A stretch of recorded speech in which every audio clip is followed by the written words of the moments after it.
Esta pregação tem como título Mensagem de um exilado na Grande Babilónia. Se nós analisarmos a história bíblica, vemos a palavra Babilónia aparecer em dois sentidos. Tanto no sentido físico, geográfico, como no sentido espiritual, metafórico. O caso mais famoso da Bíblia é o caso literal, o livro que vamos ler agora, Daniel, em que é literalmente um povo exilado, literalmente na Babilónia. Este sermão vai ser importante para entender algumas coisas e como ponto de partida e como base vamos ler Daniel 1, do versículo 1 até ao versículo 7. Diz assim: No ano terceiro do reinado de Joaquim, rei de Judá, veio Nabucodonosor, rei da Babilónia, a Jerusalém e a sitiou. 2. E o Senhor entregou nas suas mãos a Joaquim, rei de Judá, e uma parte dos utensílios da casa de Deus.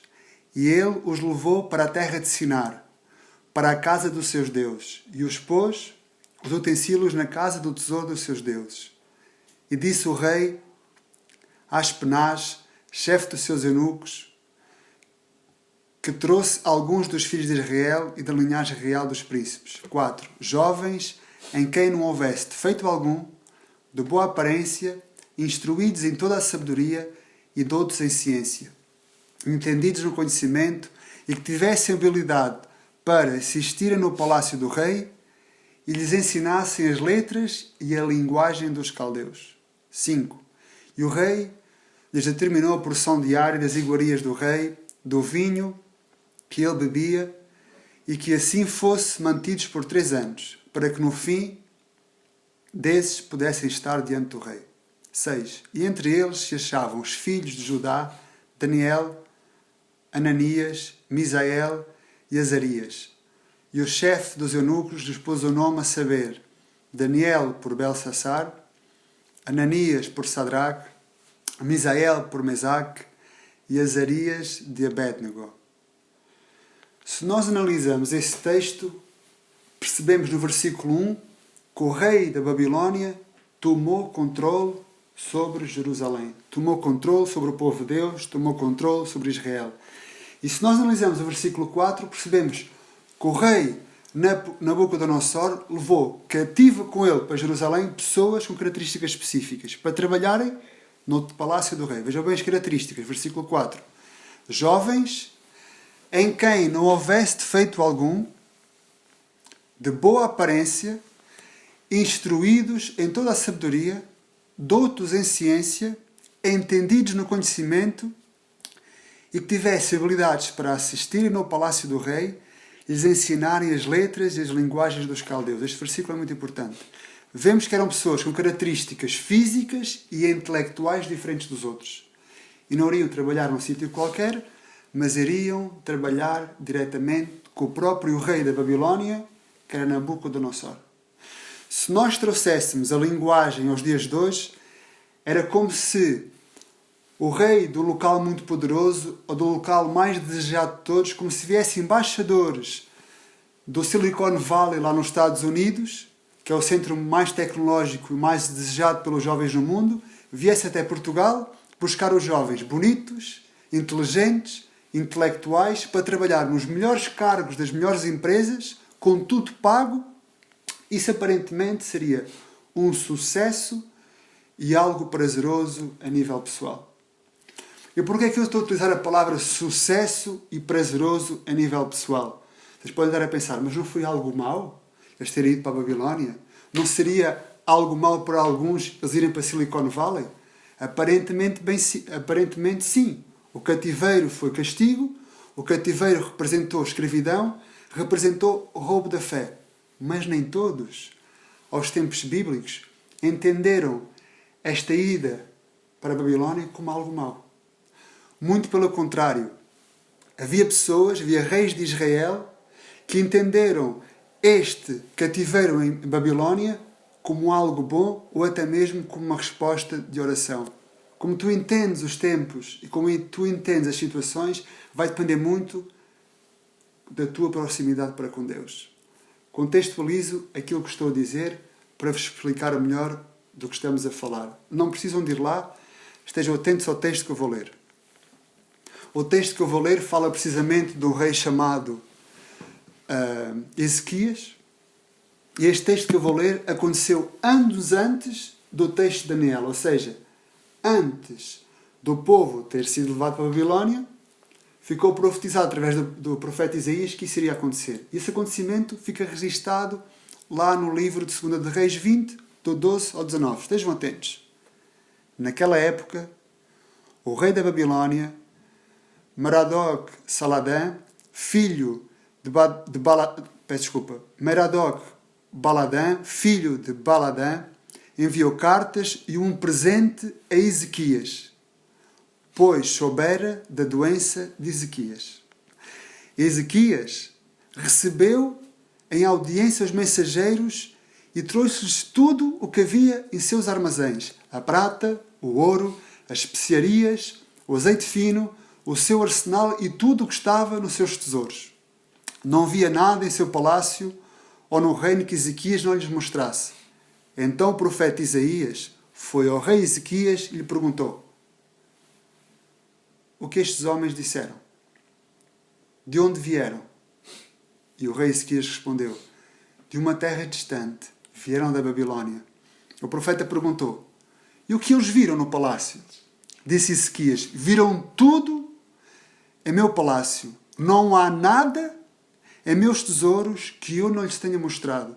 Então Isaías disse a Ezequias: ouve a palavra do Senhor. Um dia, tudo o que se encontra em seu palácio, bem como tudo que os seus antepassados acumularam até hoje, será levado para a Babilónia.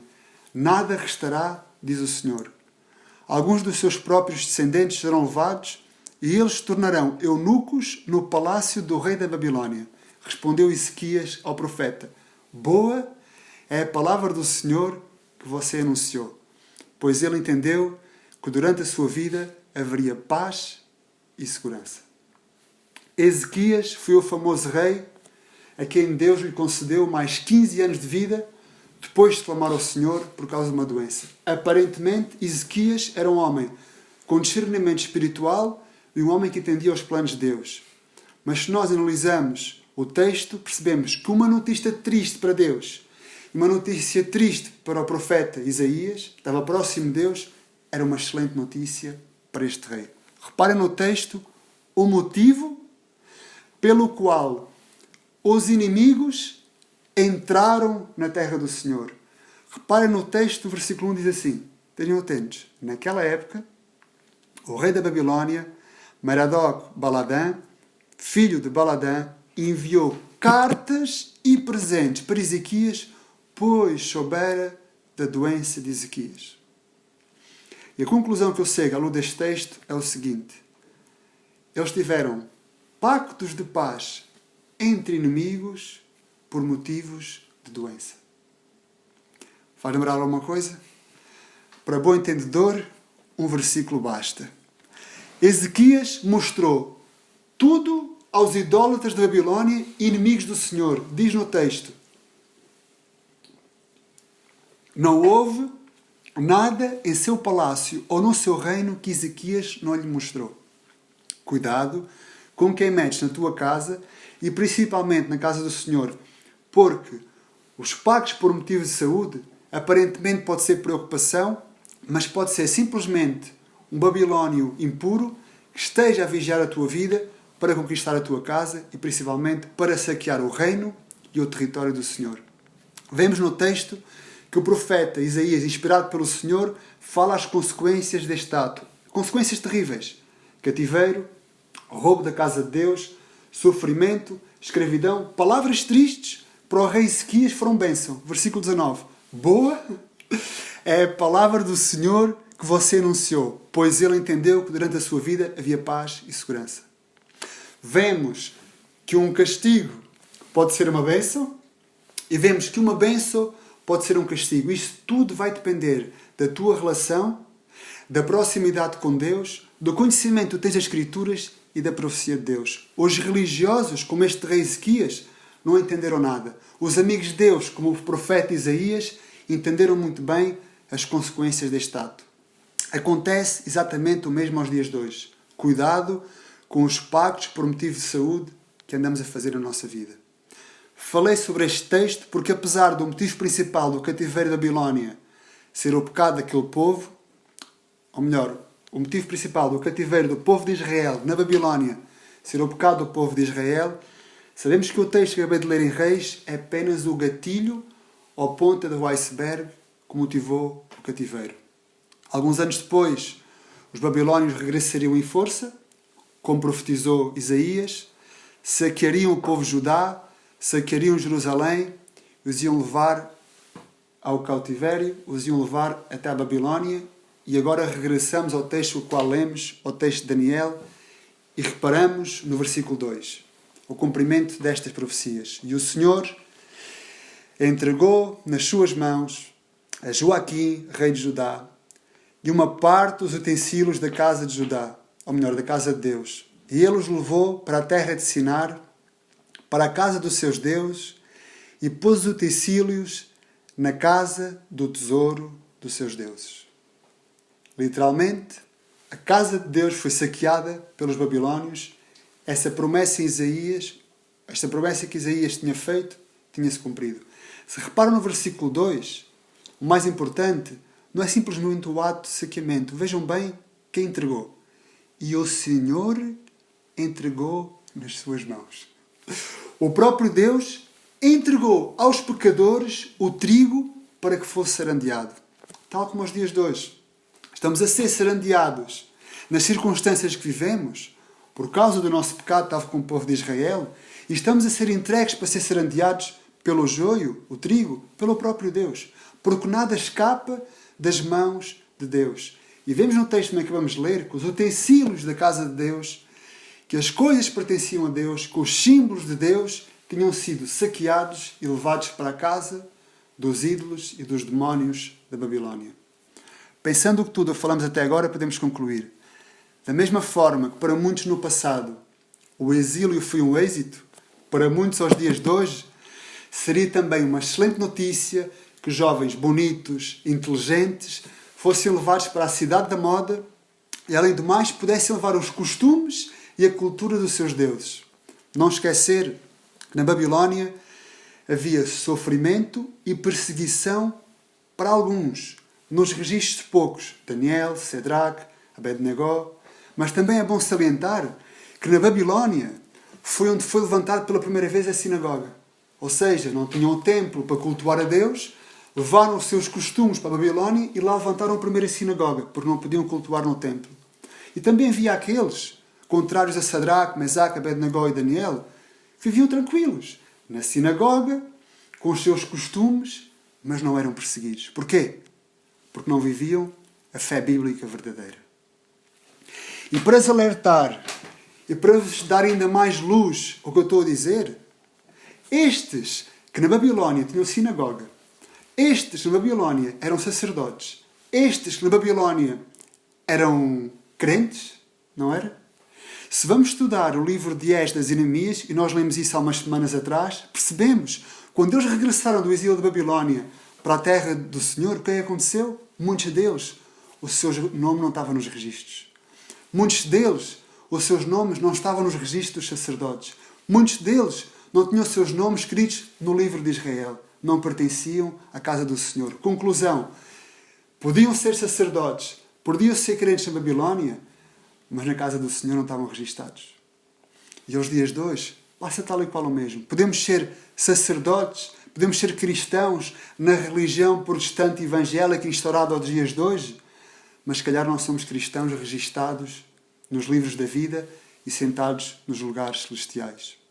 O que vemos aos dias de hoje na igreja é que temos a igreja física, tal como acontecia lá a sinagoga na Babilónia, com os seus costumes, mas não são perseguidos, porque pactuam com os poderes da Babilónia, continuam apenas a manter costumes e tradições. Aos dias de hoje, na igreja visível, os pais já não levam os filhos mais aos pés de Deus como fazia Ana. Querem levar os filhos para as melhores escolas, para as melhores empresas, mesmo que essas escolas e empresas sejam completamente contrárias à vontade de Deus. A escolha de uma igreja já não é a palavra como centro, mas sim as atividades, ou os ministérios, o entretenimento e os amigos para os filhos crescerem. Para a igreja aos dias de hoje, sucesso é ter um filho como o primeiro Enoque, que se levanta uma cidade com o nome dele, e não um filho como o segundo Enoque, que caminhou com o Senhor e foi levado à eternidade para a sua presença. Lembrar que Deus fez do seu único filho um missionário, morreu na cruz a pregar o Evangelho. Aos crentes aos dias de hoje, já não se mantêm santos e separados para Deus, como acontecia com aqueles jovens, Shadraque, Mesaque, Abednego e Daniel, nos tempos da Babilónia. Os crentes na igreja vestem como mundanos, usam roupas iguais aos mundanos, penteados iguais aos mundanos, redes sociais e fotos em estilos e posições como aos mundanos. Não há santidade neles. Os registros fotográficos das igrejas visíveis aos dias de hoje é comilonas, festas de aniversário, festas de Natal, piqueniques, acampamentos, passeios, brincadeiras com jovens, fotos com os diplomas da escola dominical, diplomas de batismo, etc. Não vemos registros fotográficos de orações, de evangelizações, de jejuns, de santificação. Em contrapartida, a toda esta amalgamela, toda esta cosmovisão drástica que acabei de ver, vamos comparar como viveram estes 4 jovens no livro de Daniel, Shadraque, Mesaque, Abednego e o próprio Daniel. Vamos analisar como eles se comportaram quando foram levados para a Babilónia. E anota, recordem, deram-lhes trabalho como gestores na Babilónia, estes 4, comida grátis do rei, casa e empregados, tudo pago, e podiam levar com eles os objetos que foram saqueados da casa do Senhor. Podiam viver a religião deles lá tranquilamente. Mas veremos como é que estes 4 jovens se comportaram na Babilónia. Tenham atenção aos pontos que vou saltar e aos versículos que vou ler. Primeiro, eles não cediam às tentações. Se quiserem podem acompanhar no livro ou estar atentos. Daniel 1:8. Eles não cediam às tentações.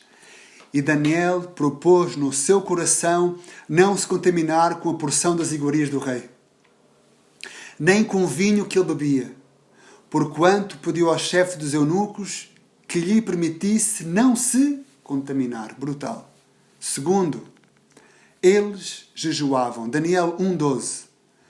Experimenta peste os teus servos 10 dias e que se não lhe dê legumes a comer e água a beber. Santificavam-se e jejuavam das iguarias contaminadas e com tesouros contaminados que aqueles reis entregavam. Outro ponto. Não adoravam os deuses da Babilónia, apesar da pressão que todos sofriam. Daniel 3, versículo 12. Há uns homens judeus, atenção, Daniel 3, versículo 12. Há uns homens judeus, os quais constituíste sobre os negócios da província da Babilónia, Shadraque, Mesaque e Abednego. Estes homens, ó rei, não fizeram caso de ti. Os teus deuses não servem, nem adoram a estátua de ouro que levantaste. Glória a Deus por estes homens. Outro ponto. Não cediam às pressões de ameaças de morte e não tinham medo das consequências das autoridades locais. Daniel 3, do versículo 17 até o 18. Eis que o nosso Deus, a quem nós servimos, é que nos pode livrar. Ele nos livrará da fornalha do fogo ardente, da tua mão, ó rei. Se não, fica sabendo, ó rei, que não serviremos a teus deuses, nem adoraremos a estátua de ouro que levantaste. Glória a Deus por estes homens.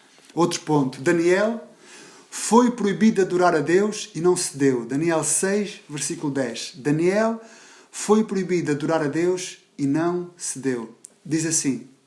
Daniel, pois, quando soube que o edito estava assinado, entrou na sua casa. Este edito, para contextualizar, era a proibição de adorar outros deuses durante 30 dias. Repito o versículo. Daniel, pois, quando soube que o edito estava assinado, entrou na sua casa, ora havia no seu quarto janela aberta do lado de Jerusalém, e 3 vezes no dia se punha de joelhos e orava, e dava graça diante do seu Deus como também antes costumava fazer. Não cedia às ameaças, não mudava a sua forma de oração, mesmo sabendo que essa sua postura iria ter como consequência entrar na cova dos leões.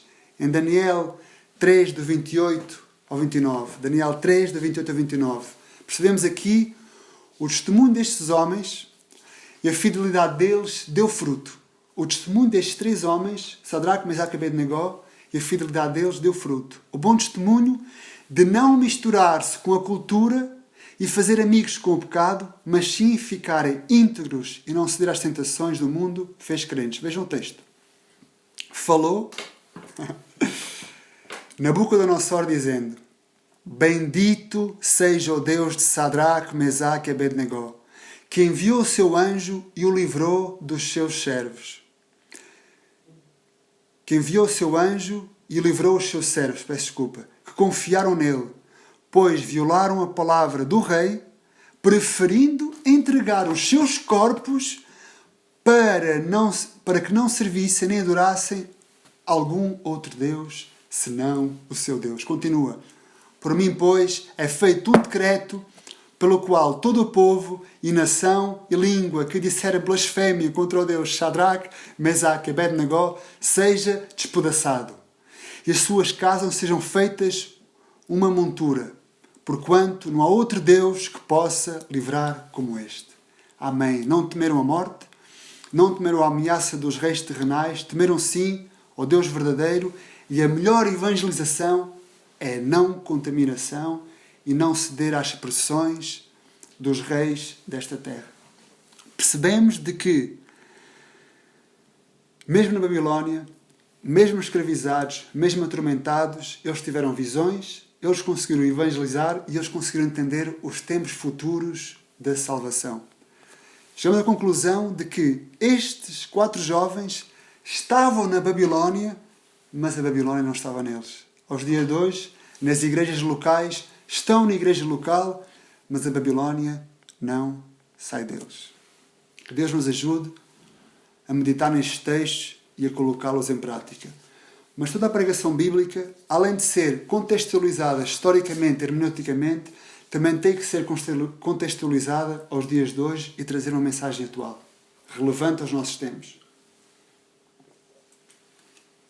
Como dizia no início, a Babilónia, na Bíblia, tem um sentido físico, geográfico e também espiritual e simbólico, como vemos em Apocalipse. Podemos ver na Bíblia mensagens como Daniel, Sadraque, Mesaque e Abednego falar da Babilónia física, ou também, como o apóstolo Paulo, ou o próprio Pedro, escrever desde a Babilónia espiritual, que era Roma. Contextualizando toda a história para os tempos atuais, uma coisa tenho a certeza: se todos os verdadeiros crentes, redimidos pelo sangue do Cordeiro, com um relacionamento verdadeiro com Deus, escrevessem uma carta aos dias de hoje, teriam que começar pelo seguinte texto: eu escrevo no ano 2021 desde a grande Babilónia. Neste momento no mundo no qual vivemos, todos os verdadeiros santos que mantêm as suas roupas limpas no sangue do Cordeiro estão a viver literalmente Babilónia física e na Babilónia espiritual. Não existe lugar nenhum no mundo onde o verdadeiro Deus não seja odiado e proibido de adorar. E o problema é que a Igreja Visível olha à volta, ante as circunstâncias que nos encontramos, e vemos que as necessidades aos dias de hoje ainda é fazer vídeos se o crente deve ou não usar tatuagens. Ainda é fazer vídeos se o crente pode ou não ver música mundana. Ainda é fazer vídeos se podemos ou não namorar descrentes. Ainda é fazer vídeos à procura do Evangelho em filmes para poder evangelizar, tendo a palavra perfeita e justa e suficiente para pregar o Evangelho. Aos dias de hoje, a Igreja Visível ainda pensa que o problema dos Nabucodonosores e reis deste mundo são os vírus e os métodos para nos salvar.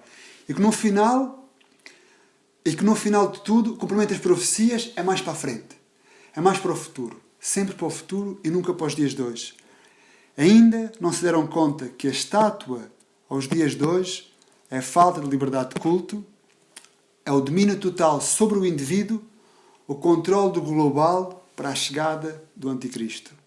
Se tens dúvidas sobre isso, começa a falar a verdade à luz das Escrituras, desde os púlpitos, desde o trabalho, desde a família, na escola, nos supermercados, olhando fielmente para as Escrituras e contextualizando que as agendas sociais e políticas e as consequências vão ser vais acabar censurado, vais acabar perseguido, vais acabar multado, vais acabar na prisão e até mesmo morto. Se analisamos a postura da Igreja visível aos dias de hoje aos seus assistentes, são completamente contrária à postura dos jovens Daniel, Sadraque, Mesaque e Abednego. Isso não é só para os outros. Nós também fazemos parte da Igreja visível. Que Deus nos ajude no nosso testemunho.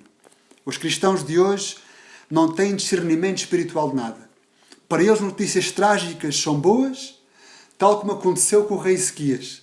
Ficam cheios de medo de um vírus invisível, quando Daniel, Mesaque, Sadraque e Abednego não tiveram medo nem do forno que estava em chamas, nem dos leões na cova, nem das estátuas, nem dos decretos dos reis para pararem de adorar ao verdadeiro rei. Aos dias de hoje, as autoridades, mesmo antes da obrigação para fechar as igrejas locais na pandemia, já estavam fechadas. Nunca antes na história da igreja. Enquanto que para Daniel foi proibido de adorar 30 dias e não se submeteu ao decreto do rei e não parou de adorar. E não venham com a famosa desculpinha que a igreja são as 4 paredes. Isso toda a gente sabe, isso fica óbvio para todos.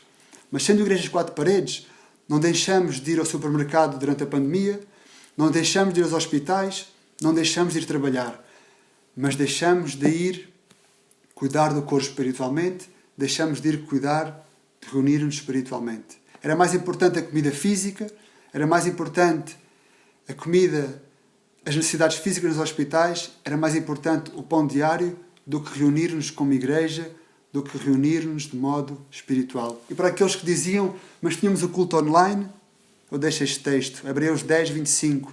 Não deixeis de reunir como igreja, segundo o costume de alguns, mas encorajai-vos uns aos outros, e atenção, ainda mais quando vocês veem que se aproxima o dia. Então, o problema, na maioria das pessoas, não é em relação a reunir-se. É que o dia, para eles, é sempre para o futuro, nunca é para o presente. A virtualidade da igreja durante a pandemia trouxe consequências terríveis a curto prazo. Na empresa onde eu e vocês trabalham, quando uma pessoa se renova o contrato, quando uma pessoa é despedida, tem que falar cara a cara com o team leader, tem que falar cara a cara com o supervisor, tem que falar cara a cara com o chefe máximo, tem que falar cara a cara, ou neste caso, por Skype ou por Zoom, com os recursos humanos, tem que fazer relatórios e, se for preciso, falam 1, 2 e 3 vezes. Na igreja da pandemia, aos dias de hoje, trocam de igreja, discutem doutrinas, deixam de se congregar, resolvem questões sérias para Deus com mensagens do WhatsApp. Sintomas dos tempos finais. Atenção, porque todas as regras da Babilónia atual, todas as consequências que são tomadas, o diabo usa tudo, mas tudo com o alvo e com o objetivo de ferir, sujar. Ferir não pode, mas sujar o nome de Deus e ferir a noiva de Jesus, a igreja. O confinamento não teve como consequência principal a falta de vitamina D ou fobia social. Isso é os que faltos de discernimento como os reis e Ezequias aos dias de hoje pensam. O confinamento teve como principal medida restringir a liberdade da igreja e a comunhão dos santos. Na minha Bíblia diz que vivemos uma guerra espiritual. Se na tua diz que a guerra é de saúde e o adversário é o vírus, não temos a mesma Bíblia e o nosso Deus não é o mesmo. A vacina, passaporte verde, controle abusivo, etc., não vai acabar quando o vírus acabar. O fim de tudo isso, a meta de tudo isso, o objetivo de tudo isso vai ser culminar no versículo que encontramos em Apocalipse, que diz o seguinte: e faz que todos, pequenos e grandes, ricos e pobres, livres e escravos, lhes seja posto um sinal na mão direita ou na sua testa, para que ninguém possa comprar ou vender, senão aquele que tiver o sinal, ou o nome da besta, ou o número do seu nome. Eu digo aos dias de hoje, quem tem ouvido ouça o que o Espírito diz à Igreja. Esse será o objetivo de tudo o que vivemos aos dias de hoje. Culminar neste versículo. E nós não temos que temer o que estão a planear, porque isto está escrito pelo próprio Deus. E Apocalipse 3, do 16 ao 17. É Deus que está no controle. Não fugiu nada das mãos dele. É Deus que está a controlar tudo. Não sabemos se irá cumprir daqui a 1 ano, daqui a 10 anos, daqui a 100. Eu não sei. Mas uma coisa eu sei. Está mais próximo do que nunca. Uns ainda andam a escrever, a justificar o Natal do 25 de dezembro e não veem que o Cordeiro já está na segunda vinda. Ainda estão só na primeira. Falam de tudo o cristão. O cristão é especialista em falar de tudo, principalmente de teologia. Sabemos as doutrinas todas. Sabemos falar até de comida, de trabalho, de política, de esquerda, de direita, de saúde, de desporto. As séries da Marvel conhecemos todos, super-heróis todos. As séries da Netflix, vitamina C para a saúde. Conseguimos ser médicos de farmácia. Mas um dos temas mais importantes da atualidade, o tema que mais se fala nas televisões, o tema que mais se fala nas rádios, nos trabalhos, nas casas, 24 horas por dia, a igreja aos dias de hoje está num silêncio ensurdecedor que até dá para ouvir as moscas. No meu entendimento, o silêncio da igreja aos dias de hoje é sinónimo de pacto com as medidas que estão a ser tomadas. Deus pedirá conta do temor aos reis, do temor aos fornos, do temor aos leões e do temor aos Nabucodonosores da grande Babilónia que vivemos aos dias de hoje. Muitos estão a ouvir o som das flautas, da sampoia, dos tambores e estão prostrados à estátua.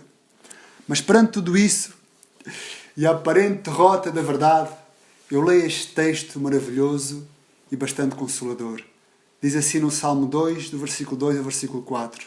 Os reis da terra se levantam e os governos consultam juntamente contra o Senhor e contra o seu ungido, dizendo: rompamos as ataduras, sacudamos de nós as suas cordas, mas aquele que habita no céu se ri e o Senhor zombará deles. Amém. Aleluia, a palavra de Deus.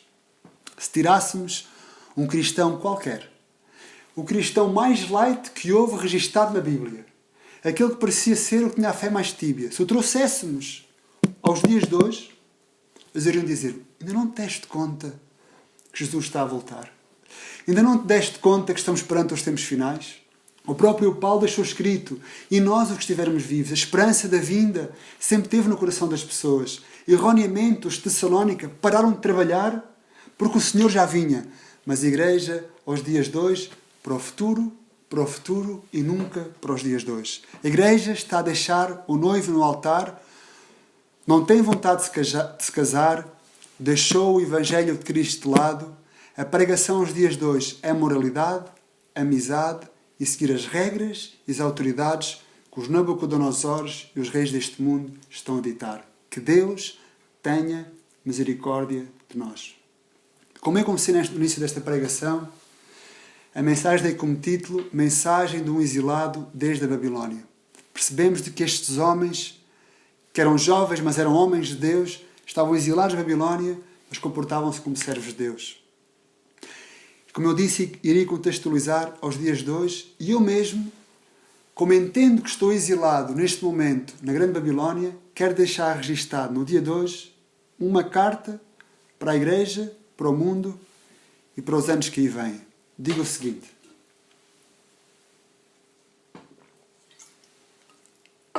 irmãos, termino com uma carta de um exilado desde a Babilónia. Escrevo aos irmãos e à amada Igreja de Cristo, eu, Pedro César Marques Falcão, aos 35 anos de idade, no mês 12 do ano 2021, desde a Grande Babilónia, onde as regras são ditadas pela ONU, OMS e sociedades secretas que de secretas já têm pouco. Aos dias de hoje, Deus tirou das escolas. Aos dias de hoje, Deus foi tirado das escolas, das famílias, dos tribunais, dos hospitais, dos orfanatos e das igrejas físicas. O Evangelho não está nos púlpitos nem na evangelização. A pregação expositiva é versículo tras versículo, sem a cruz e sem o Evangelho do arrependimento. Agora só se fala de moralidade, de amizade, de cultura e o homem é o centro. Alguns até falam do Evangelho da riqueza. Aos dias de hoje, morte para o cristão em geral é derrota e a esperança é apenas esta vida. Há guerras, terremotos e vírus, e é verdade que sempre existiram, mas não numa grande apostasia como aos dias de hoje, onde o que antes era pecado, hoje já não é mais.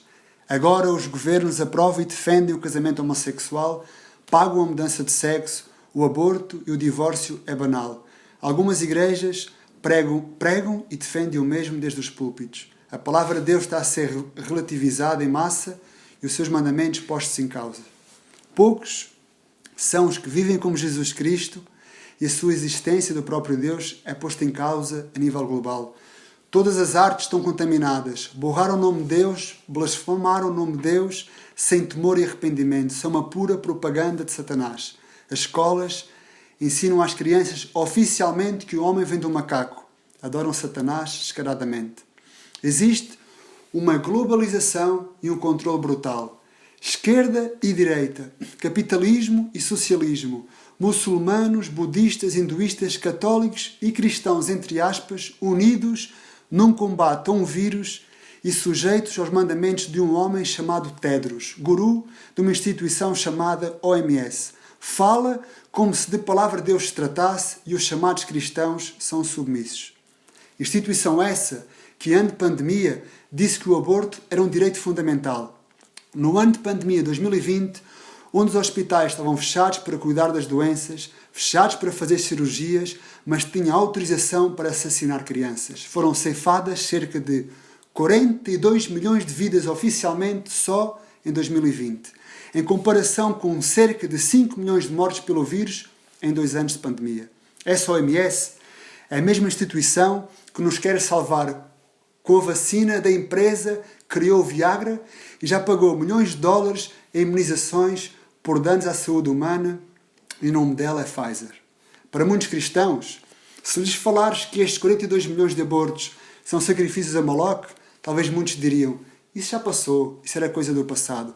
Falta de discernimento. As pessoas só veem a maquilhagem, não conseguem ver as rugas que estão por baixo.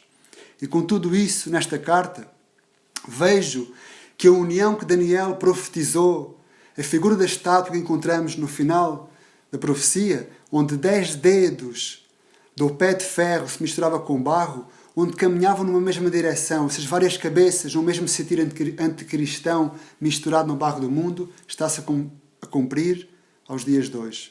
Vejo a ciência que Daniel profetizou a multiplicar-se mais de 50 anos do que em 5.000 anos de existência humana. Jesus está a voltar. A liberdade dos cristãos a desaparecer e alguns a pensar que é só um vírus e que é só uma vacina. Cuidado com os presentes por motivo de doença. Podem ser embaixadores da Babilónia que vêm com presentes envenenados, tal como nos tempos de Ezequias. Vejo que os cristãos na Bíblia, para eles o morrer era ganho, o viver era Cristo. Para os cristãos, agora, o morrer é uma tragédia. Fazem mais jejuns e oração por sanação do que festa e alegria por um santo que saiu deste mundo para estar com Deus. Relembro que Ezequias orou por sanação. Foi-lhe concedido mais 15 anos de vida aqui. Aparentemente uma bênção e uma resposta de oração. Mas depois disso, mostrou aos babilónios os tesouros do rei. Prefiro ser levado antes por doença do que ficar aqui mais 15 anos por saúde e depois entregar os tesouros do meu Deus. Que Deus me livre disso. Que o nosso clamor, a nossa súplica, seja para obedecer a Deus e o nosso maior desejo seja estar com Ele. Quem se deseja, fale dele para que chegue o fim. Medita e vê tudo baixo a luz da Bíblia. Prova tudo como os bereanos baixo a luz da Bíblia. Da mesma forma que o povo judeu foi livre do cativeiro do Egito, da Assíria e da Babilónia, eu fui livre desde a Babilónia atual pelo sangue do Cordeiro. Cristo morreu na cruz e pagou pelos meus pecados. Agora sou livre e com Ele viverei eternamente, porque Ele me comprou com preço de sangue. Ele vive e reina em glória e em breve voltará e estarei com Ele eternamente. Arrepende-te, pecador que me ouves, porque quando Ele venha, e se não houver arrependimento em ti, viverás para sempre no inferno, lugar de tormento e castigo, onde os reis da Babilónia e os seus seguidores que não se arrependeram viverão eternamente. Ante tudo isso, termina esta carta a dizer: a minha esperança é a morte e a ressurreição do Cordeiro e a sua iminente vinda e reunião com Ele eternamente. E a minha esperança é este versículo que lemos ante as circunstâncias. Apocalipse 17:14. Eles combaterão contra o Cordeiro e o Cordeiro os vencerá, porque Ele é o Senhor dos Senhores, o Rei dos Reis. Vencerão os que estão com Ele, os chamados, os eleitos e os fiéis. Glória a Deus pela sua palavra. Que Deus nos ajude a deixar uma carta escrita desde a Babilónia, da mesma forma que deixou Daniel, Sadraque, Mesaque e Abednego. A glória seja o nosso Rei, hoje e sempre. Amém. Amém, a palavra de Deus.